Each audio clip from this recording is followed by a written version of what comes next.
یہ بہت بڑا ٹیک اوے ہے، انا انزلنا علیک الکتاب للناس بالحق۔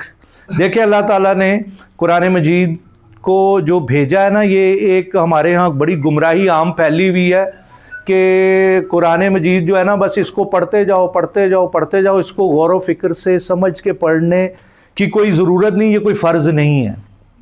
دیکھیں قرآن مجید کو دیکھنا بھی عبادت ہے، اس کے بارے میں سوچنا، غور و فکر کرنا، یہ سب عبادات میں شمار ہے۔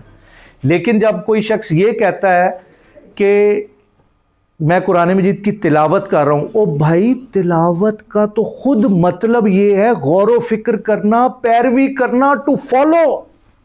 تلا یتلو کا مطلب ہی یہ ہے۔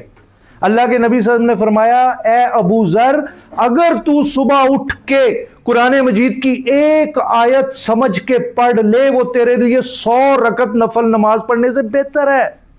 100 رکعت پتہ ہے 1000 آیات پڑھی جاتی ہے 100 رکعتوں میں۔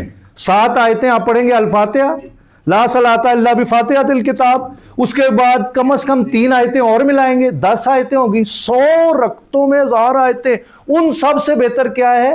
ایک آیت سمجھ کے پڑھنا۔ اللہ تعالیٰ نے قرآن مجید سورہ نمبر 17 میں آیت نمبر 105 میں کیا فرمایا؟ وَبِالْحَقِّ أَنزَلْنَاهُ وَبِالْحَقِّ نَزَلَ، یہ ہم نے حق کے ساتھ کتاب نازل کی ہے، حق کے ساتھ یہ اتری ہے۔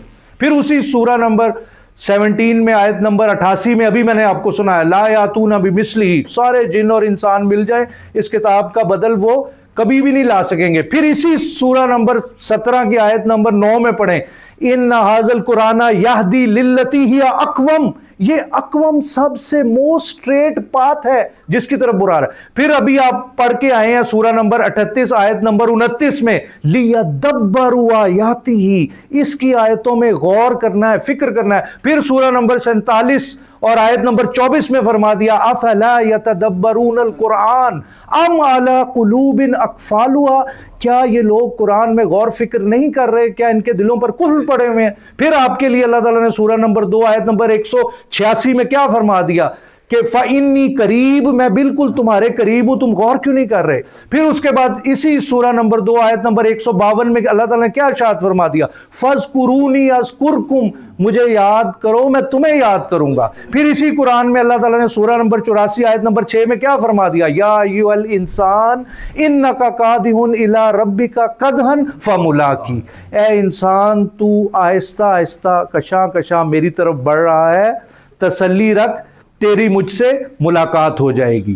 تو اب دعا کرتا ہوں میں سب سے پہلے اپنے لیے اور کو پڑھنے کی اور اس پر عمل کرنے کی ہمیں توفیق دے۔ وآخر دعوانا ان الحمد للہ رب العالمین۔